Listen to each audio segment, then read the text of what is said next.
السلام علیکم ورحمۃ اللہ۔ وعلیکم السلام۔ وعلیکم السلام ورحمۃ اللہ۔ جی، تو ہم یہ دوبارہ سلسلہ کرام جوڑتے ہیں کہ اللہ تعالیٰ نے ہمیں منع کیا ہے اور تقلید کی کئی قسمیں قرآن مجید میں بیان کی ہے، اور آپ کو معلوم ہوگا کہ پورے قرآن مجید میں یا ذخیرہ احادیث میں تقلید کا لفظ وہ اللہ اور اس کے رسول کے لیے استعمال نہیں ہے۔ اللہ اور اس کے رسول کے لیے استعمال ہوئے جو لفظ، اس میں ایک تو اطاعت کا لفظ ہے، اتباع کا لفظ ہے، اقتداء کا لفظ ہے، جو انتہائی خوبصورت ہے۔ تقلید کی شکلیں اللہ نے بیان کی۔ بعض لوگ نا وہ اپنے مولویوں کی، اپنے احبار کی، اپنے رہبان کی تقلید کیا کرتے ہیں۔ اتخذوا احبارهم ورهبانهم اربابا من دون اللہ، انہوں نے اپنے مولویوں کو، اپنے پیشواؤں کو اپنا رب بنایا۔ اور رب بنانے کا مطلب یہ تھا کہ حلال اینڈ حرام، جو جسٹیفائڈ ہے جو انجسٹیفائڈ ہے، اس کا کلیہ قاعدہ وہ عام آدمی نہیں بیان کر سکتا بلکہ صرف اللہ وحدہ لا شریک بیان کرے گا۔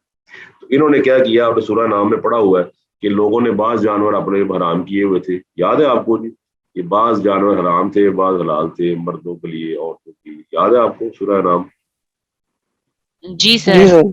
اب یہ وہی تقلید تھی، کوئی تقلید کر رہا ہے اپنے خواہش نفس کی، کوئی تقلید کر رہا ہے۔ اور یہ تمام اسٹوڈنٹس یاد رکھیں، جو خواہش نفس ہے نا، یہ بہت بری، مطلب بہت برا الہ ہے۔ اس کا قرآن مجید میں اللہ تعالیٰ نے شیطان کے حوالے سے بھی بیان کیا ہے، افرأیت من اتخذ الہہ ہواہ، مشرک آدمی صرف قبر پر سجدہ کرنے سے یا کسی ستارے یا کسی سورج اور چاند کو الہ ماننے سے نہیں ہوتا، بلکہ بعض اوقات انسان اپنی خواہش نفس کو اپنا الہ بنا کے بھی مشرک بن جاتا ہے۔ تو لہٰذا یہ جو تقلید ہے، اس سے بچنا ضروری ہے، اور یہ آباء و اجداد کی ہو یا اپنے مذہبی پیشواؤں کی ہو۔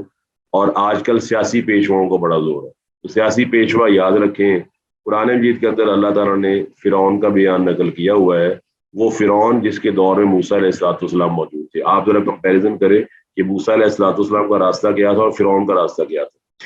فزیکل چیزیں آپ کے سامنے موجود ہے۔ فرعون جو ہے وہ بچوں کو ذبح کروا رہا ہے، موسیٰ علیہ السلام وہ قوم کو سیدھے راستے پر لگا رہے۔ اس کے باوجود پروپوگینڈا، اور یاد رکھیں آپ تمام لوگوں سے گزارش ہے کہ پروپوگینڈا بدترین شکل ہے انسانی عقل اور ذہن کو ہائی جیک کرنے کی۔ ہمیں ذرا نا یہ پڑھنا چاہیے سوشل سائنسز میں کیا فرق ہے اور فزیکل سائنسز میں کیا فرق ہے۔ آپ کو پتہ ہے 2+2 4 ہی ہوتا ہے، دنیا کے کسی ملک میں چلے جائیں 2+2 کیا ہوگا؟ 4 ہوگا۔ لیکن سوشل سائنسز رویے ایک جیسے نہیں ہوتے، رویے پروپوگینڈے کی وجہ سے نا تبدیل کر دیے جاتے ہیں۔ رویے خبروں کے ذریعے آدمی کا رویہ اور اس کا نظریہ بالکل ٹوٹلی تبدیل کر دیا جاتا ہے۔ یہ بات ضرور ذہن میں رکھیں کہ ہمارے ہاں اس رویے کو بدلنے کے لیے، ہماری سوچ کو بدلنے کے لیے بہت بڑا پروپیگنڈا جو ہے اس وقت پوری دنیا میں چل رہا ہے، اور ہمیں اس پروپیگنڈے سے علیحدہ ہونا ہے۔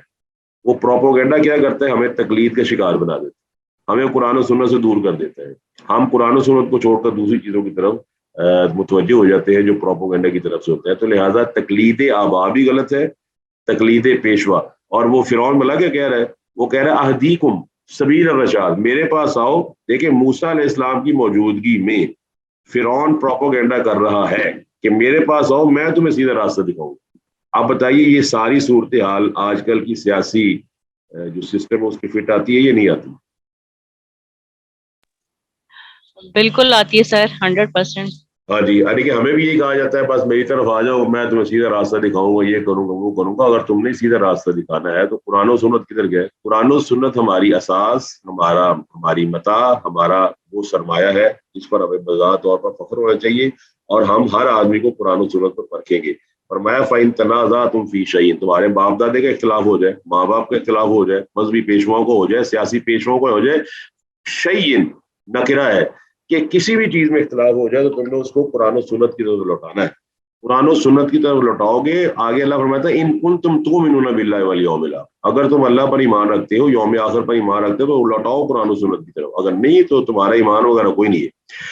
تو اس کا مطلب ہے تقلید کی بیڑیاں ٹوٹیں گی، تقلید کے جن جو ہے اس سے ہم باہر آئیں گے، تقلید کے دیو سے ہم اپنی جان چھڑائیں گے، تو پھر ہم دائیں بائیں دیکھ سکتے ہیں، ورنہ دائیں بائیں دیکھنا، نیچے اوپر دیکھنا ممکن نہیں ہے۔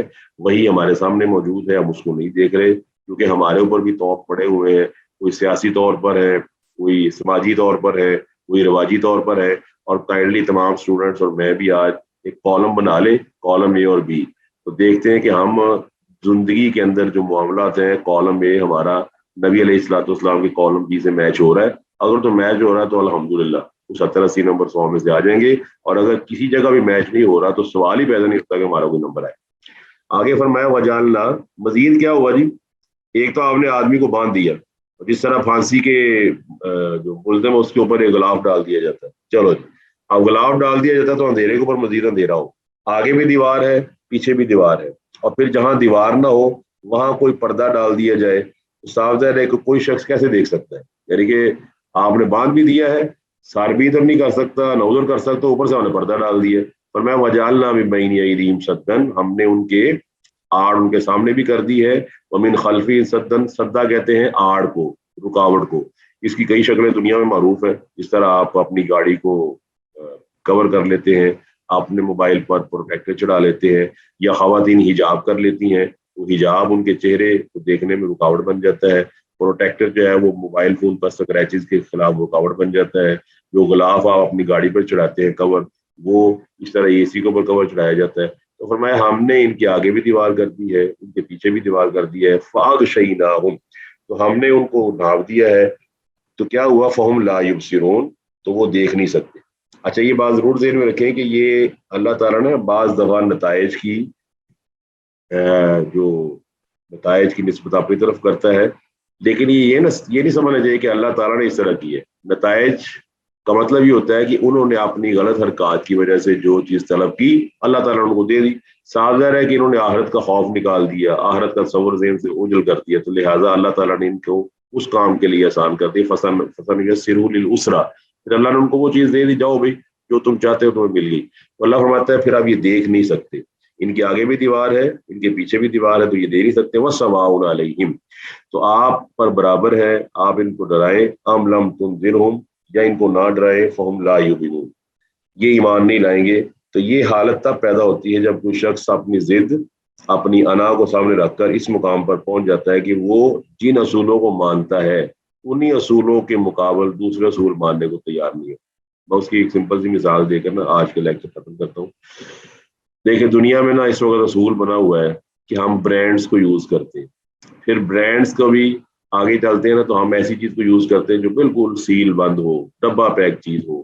ہم کسی ایسی چیز کو نہیں لیتے جو انکورڈ ہو. ہمیں یہ شک ہوتا ہے کہ یہ انکورڈ بوٹل ہے, انکورڈ جوس ہے, اس کے اندر یقیناً کوئی چیز چلی گئی ہو. اب اس طرح کی کیفیات جو ہماری فزیکلی بنا دی گئی ہیں, ہم نے بنائی ہوئی ہے, جب کوئی عورت حجاب کرتی ہے ہمارا جو ذہن ٹوٹلی اپوزٹ ہو جاتا ہے. یہ آپ تم کو کر رہی ہوئی حجاب. اب بندہ مجھ سے یہ پوچھے, ایک طرف تو آپ کہہ رہے ہیں انکورڈ چیز جو ہے وہ درست نہیں ہے, اور دوسری طرف آپ اگر کوئی آدمی اپنے کو کور کر رہا ہے, حالانکہ اس کی عصمت, اس کی عزت, اس کا احترام زیادہ قیمتی ہے اس جوس کے ڈبے سے یا اس کو جو بھی چیز وہ لے رہا ہے, اس وقت وہ ہے نا وہ آئیں بائیں شائیں والا حساب ہو جاتا ہے. تو صاف ظاہر ہے ایسی سٹیج پر پہنچنا کہ اللہ کے نبی سمجھائیں اور آدمی کو سمجھ نہ آئے تو یہ بدبختی کی آخری سٹیج ہوتی ہے. تو لہٰذا دل میں وہ تسلیم کرتے ہیں لیکن زبان پر اس لیے نہیں لاتے کہ اب انا کیا کہے گی, انا کے غلام بن جائیں گے. تو اللہ فرماتے ہیں اب آپ ان کو ڈرائیں, ان کو نہ ڈرائیں تو یہ ایمان نہیں لائیں گے. تو یہ جی آپ کا آج کا سبق. تو اس پہ کوئی سوال آپ کے ذہن میں ہے تو آپ انشاءاللہ پوچھ سکتے ہیں. ابھی ہمارا 5 منٹ ہے. جی, any student has got question you can ask. جی وعلیکم السلام.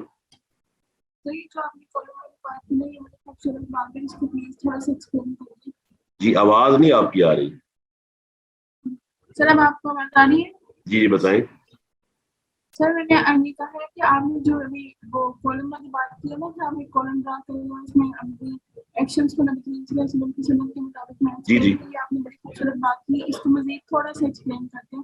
میں کہہ رہا ہوں کالم اے آپ بنا لیں میرا طریقہ, کالم بی بنا لیں نبی صلی اللہ علیہ وسلم کا طریقہ. آپ کالم اے میں آپ لکھیں مطلب جیسے آپ لکھتے ہیں میرا اٹھنا میرا حجاب, یا آپ لکھیں میرا اٹھنا بیٹھنا, یا آپ اس میں لکھتے جائیں میری شادی یا میرا نکاح یا میرا صبح میری شام میری رات کے, وہ سارے لکھ لیں اور سامنے لکھتے جائیں کہ نبی علیہ السلام اس کو کیا کیا کرتے. جیسے مثال کے طور پر میں اگر آج رات 10 بجے 11 بجے کسی بہت بڑے ہوٹل میں کھانا کھا رہا ہوں اور گپ شپ چل رہی ہے, اس کے سامنے میں لکھوں کہ نبی علیہ السلام اس کو کیا کر رہے ہوتے ہیں. اگر تو میچ ہو رہا ہے تو ٹھیک ہے, تو اگر میں نے میچ کسی اور سے کیا ہوا تو صاف ظاہر ہے کہ وہ تو پھر آپ کو نمبر نہیں ملیں گے. یہ تمام اعمال جو آپ ماشاء اللہ خاتون ہیں, آپ کے ساتھ ذرا ایک اور دائرہ کار ہے, مردوں کا دائرہ کار کچھ اور ہے. آپ عموماً گھر میں رہتی ہیں, جو مرد ہیں وہ باہر نکلتے ہیں. ہر آدمی کے لیے نا آزمائش کے مختلف پیپرز ہیں. It's very easy to understand کہ میرا بایو آپ کا کمپیوٹر ہے, پیپر تو ہے, میرا بایو آپ کا کمپیوٹر ہے. اس طرح آگے چلے جائیں, اسپیشلائزیشن ہے, آپ بھی ڈاکٹر ہیں, میں بھی ڈاکٹر ہوں, میں ڈینٹل ڈاکٹر ہوں, میرا پیپر اور ہے. آپ گائنی کی ڈاکٹر ہیں, آپ کا پیپر اور ہے. پیپر تو ہم سب کا ہو رہا ہے. ہم نے دیکھنا ہمارے پیپر میں جو میچنگ ہے وہ کہاں پر ہے. اگر تو میچنگ ہے تمام معاملات میں رسول اللہ صلی اللہ علیہ وسلم کے ساتھ, ایون یہ کہ آپ جانتے ہیں کہ ایک ہوتی ہے میچنگ, ایک ہوتی ہے پیپر کی ڈیکوریشن. تو پیپر کی ڈیکوریشن بھی بہت معنی رکھتی ہے, رائٹنگ بڑی معنی رکھتی ہے. ہو سکتا ہے میں سوال تو درست لکھوں, میری رائٹنگ درست نہ اچھی نہ ہو, تو ٹیچر کس سے خوش ہوتا ہے؟ جس کی رائٹنگ زیادہ پیاری ہوتی ہے, خوبصورت ہوتی ہے. ایون یہ کہ جب ہم اس طرح کریں گے تو یہاں پہنچیں گے ہم کہ نبی صلی اللہ علیہ وسلم جب اٹھتے تھے تو اپنے ہاتھوں کو اپنی آنکھوں پر ملتے تھے. تو میں بھی جب اٹھوں اور میں اپنے ہاتھوں کو اپنی آنکھوں پر ملتے ہوئے اٹھوں, دعا پڑھتے اٹھوں, تو میں زیادہ میچ کر کے ہوں نبی علیہ الصلوۃ والسلام سے. یہ کالم آپ خود بنا رہے ہیں, انشاءاللہ تو آپ کو آسانی ہوگی. السلام علیکم ورحمۃ اللہ. جی وعلیکم السلام ورحمۃ سر میرا جو عقیدہ ہے وہ یہی ہے کہ تقلید آبا جو ہے وہ صحیح نہیں ہے, اور مقلد کے حوالے سے جو ہمارے الحمدللہ قرآن مجید پڑھ کے جو درست ہوئے نظریات کہ انسان جو ہے اس کو اندھی تقلید نہیں کرنی چاہیے. لیکن ابھی کچھ دنوں پہلے میں نے کچھ ایسی آپ کہہ لیں پوسٹ وغیرہ پڑھی تھی کہ جس میں انہوں نے کہا کہ انسان یا تو مجتہد ہوتا ہے یا پھر مقلد ہوتا ہے. اللہ. تو مطلب یہ کہ جو ہمارے ائمہ ہیں فقہ کے اور جو اجتہاد کرنے والے محدثین وغیرہ فقہا ہیں, تو وہ اجتہاد کرتے ہیں. لیکن یہ ہے کہ باقی ہم لوگ جو ان کا اجتہاد ہوتا ہے, ہم ظاہر ہے کہ خود تو مجتہد نہیں ہیں, جو وہ اجتہاد کرتے ہیں ہم اسی کی پیروی کرتے ہیں. جی اور تو پھر یہ ہے کہ ہم کسی نہ کسی طور پہ مقلد ہی ہوتے ہیں. تو کائنڈلی سر یہ ذرا مجھے کلیئر کر دیجئے بات. دیکھیے بات بلا کہ مقلد کی جو ڈیفینیشن ہے نا, یہ اصل میں ایک مغالطہ دیا جاتا ہے. پہلی بات یہ ہے کہ قرآن و سنت کے اندر اللہ تعالیٰ نے ہمیں کسی کا مقلد بننے کا حکم نہیں دیا, یہ تو سب مانتے. اب تقلید کی تعریف میں اختلاف ہے. پہلے تو تقلید کی تعریف کی جائے نا, تقلید کس کو کہتے ہیں؟ اب بعض لوگ بھلا کہ کہتے ہیں, وہ کہتے ہیں سوال پوچھنا تقلید ہے. سوال پوچھنا تقلید نہیں ہے. اللہ کے نبی علیہ الصلوۃ والسلام کو اللہ فرماتا ہے سل بنی اسرائیل, کہ آپ سوال کریں بنی اسرائیل سے, کم آتیناہم من آیۃ بینہ. اب اللہ کے نبی اگر سوال کر رہے ہیں بنی اسرائیل, تو اللہ کے نبی نعوذ باللہ مقلد بن جائیں گے بنی اسرائیل؟ پہلی بات یہ ہے, کسی سے سوال پوچھنا مقلد نہیں بناتا آدمی کو. اگر سوال تو پوچھنا, سب سوال پوچھ سکتے ہیں, قرآن مجید میں کہیں نہیں آیا کہ سوال پوچھنے والا مقلد بن جائے. ایک بات. دوسری بات جو سمپل سی ہے مختصر ٹائم میں, وہ یہ ہے کہ اگر ایک آدمی مجتہد ہے یا مقلد ہے, اس کا مطلب ہے کہ آج اسی بات کو تسلیم کر لیا جائے کہ آج تو کوئی مجتہد ہے ہی نہیں, تو سارے مقلد ہیں. تو مقلد کے لیے تو اس کے امام کا قول ہی حد حجت اور دلیل ہوتا ہے. تو لہٰذا جتنے بھی علماء اس وقت اس نظریے کے حامل ہیں کہ آدمی آج تو مجتہد ہوتا ہے یا مقلد ہوتا ہے, تو ان کو پھر چاہیے کہ کوئی آیت قرآنی یا کوئی حدیث دلائل کے طور پہ پیش نہ کیا کرے, کیونکہ جب وہ مقلد ہیں تو وہ تو قرآن مجید سے اور حدیث سے استدلال کرنے کی اہلیت ہی نہیں رکھتے. کیونکہ مجتہد کی تعریف انہوں نے خود کی ہوئی ہے کہ مجتہد وہ ہے جو قرآن اور سنت سے استدلال کر سکتا ہو. جبکہ آپ دیکھتے ہیں کہ کتابیں بھری ہوتی ہیں ایسے علماء کی, قرآن کی آیات بھی پیش کرتے جاتے ہیں, حدیثیں بھی پیش کرتے جاتے ہیں, لیکن جب باری آتی تقلید کی, تقلید کے لیے تو مسلم الثبوت جو ان کی کتاب اس میں لکھا ہوا ہے کہ وَأَمَّا الْمُقَلِّدُ فَمُسْتَنْدُهُ قَوْلُ مُجْتَہِدِهِ, کہ مقلد جو ہے نا اس کا تو مجتہد کا قول جو ہے وہ ہے. اور آخری بات بھیا آپ کو بتا دوں جو تقلید کے اندر اس کا نا بالکل رفع کر دیتی ہے, وہ یہ ہے کہ مجھے آپ یہ بتائیں 11 ہجری کو رسول اللہ صلی اللہ علیہ وسلم فوت ہوئے ہیں, 80 ہجری کو امام ابو حنیفہ پیدا ہوئے, یہ 69 ایئرز کیسے گزرے؟ کیا دین سیز کر گیا تھا کہ ایگزسٹ کر رہا تھا؟ یہ ذرا پوچھ رہے ہوتے کہ ان 69 سال میں کس کی تقلید ہو رہی؟ رسول اللہ کی ہو رہی تھی سر. وہ رسول اللہ صلی اللہ علیہ وسلم کی اگر اتباع اس وقت ہو رہی تھی تو اب ہمیں کہ آپ ابھی بھی سراج منیر ہیں. اس طرح اللہ تعالیٰ کی قدرت میں فرق نہیں ہے, نبی علیہ السلام کی رسالت میں کوئی فرق نہیں ہے. ہاں آج آپ کو ایک مسئلہ معلوم نہیں ہے, آپ پوچھتے رہیں, اور میں آپ کے سوال سے سمجھو, آپ یہ بات ذہن رکھنے سوال کرنا تقلید نہیں ہے, ورنہ تو رسول اللہ صلی اللہ علیہ وسلم مقلد بن جاتے ہیں بنی اسرائیل کے, کہ اللہ فرماتا ہے سل بنی اسرائیل, کہ آپ سوال کریں تو آپ جو سوال کریں گے تو آپ مقلد بن جائیں گے. اس طرح اللہ فرماتا ہے فاسألوا اہل الذکر, تم اس سے سوال کرو ذکر کرنے والوں سے, اس میں مقلد بن جائیں گے. نبی علیہ الصلوۃ والسلام مقلد سوال کرنے سے نہیں بنتا. مقلد کی تعریف ہمارے ہاں یہ ہے کہ قبول ما ینافی الکتاب والسنہ, جو چیز کتاب و سنت کے منافی ہے اس کو اختیار کر لینا یہ تقلید ہے، اور یہ تقلید بلا شک و شبہ حرام ہے۔ الکلام المفید فی اثبات التقلید، مولانا سرفراز صاحب رحمہ اللہ کی بڑی مشہور کتاب ہے جو بہت بڑے دیوبندی عالم میرے پاس موجود ہے، الکلام المفید۔ اس میں وہ خود لکھتے ہیں کہ بعض شکل تقلید کی شرعاً حرام اور ناجائز ہے، اس میں حرام اور شبہ ہی کوئی نہیں ہے۔ تو تقلید کی قسمیں اور اس کے بعد وہ تقلید کی چیزیں یہ تو انہوں نے اکثر لوگوں نے پھنسانے کے لیے کی ہوئی، ہمیں اس میں پڑھنے کی ضرورت نہیں ہے، ہمیں اتباع رسول کافی ہے۔ جس طرح 69 سال لوگ عمل کرتے رہے ہیں، انشاءاللہ آج بھی، یا تو آپ یہ کہہ دیں کہ آج نبوت میں کوئی فرق آ گیا ہے، کیا خیال ہے؟ نبوت میں فرق تو نہیں آیا کوئی؟ بالکل اللہ کے نبی فرما رہے ہیں الیوم اکملت لکم دینکم، آج کے تمہارا دین مکمل ہو گیا ہے۔ تو مکمل تبھی ہوگا نا جب جزیات فروعات، ہاں آپ ماشاءاللہ خاتون ہے، آپ جانتی بعض اوقات آدمی چیز رکھ کے بھول جاتا ہے۔